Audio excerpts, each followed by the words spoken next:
कौन कहता है कि बीजेपी सरकार में काम नहीं होता है?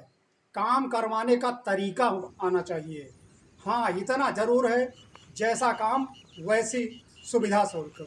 अब सब राजस्व ग्राम कुरौरा यानी जिला उन्नाव तहसील हसनगंज के ग्राम कुरौरा में कल यानी 11 तारीख को लेखपाल 10 तारीख को लेखपाल शशि शेखर ने मेघई के लड़के राजू को एक ऐसी ज़मीन नाप दिया है जिसमें जो चकबंदी और इसके पहले कई पीढ़ियों से चली आ रही है और मौके पर उनकी ज़मीन भी कम है, लेकिन लेखपाल ने जब यही कहा जाएगा कि सुविधा शुल्क लिया होगा तभी ऐसा काम किया है।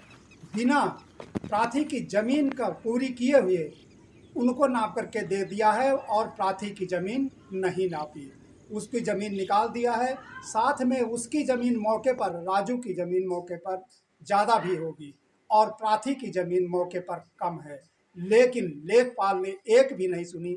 जबकि बार बार प्राथी ने लेखपाल से कहा कि पहले हमारी ज़मीन नाप दीजिए, हमारी ज़मीन कम न कीजिए, हमारी ज़मीन पीढ़ियों से चली आ रही और ये जो मेड़ पड़ी है ये चकबंदी पीरियड की है, ये चकबंदी पीरियड में बनी है और इसको आप ऐसा कर रहे हैं तो ये सरासर अन्याय है।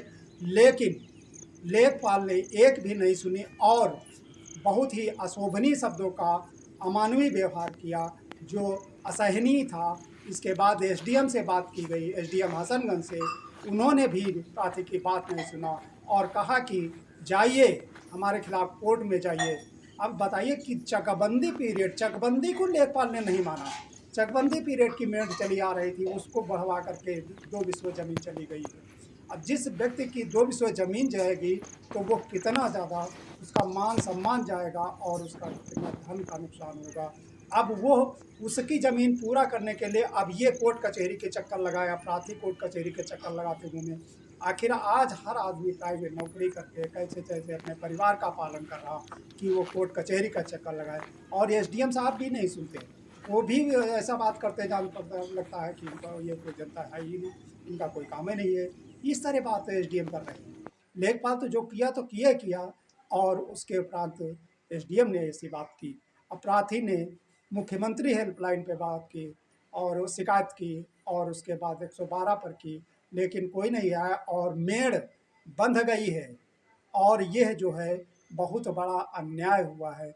जबकि सबसे पहले प्रार्थी की ज़मीन पूरी करनी चाहिए थी, उसके बाद जितनी बढ़ती उसको दे देते तो प्रार्थी को कोई वो नहीं होता, क्योंकि प्रार्थी की पूर्वजों से चली आ रही ये ज़मीन है और चकबंदी अभी जब हुई थी तो वहाँ से मेड़ बांधी गई थी, लेकिन लेखपाल ने एक भी नहीं सुनी और एसडीएम साहब ने भी नहीं सुनी।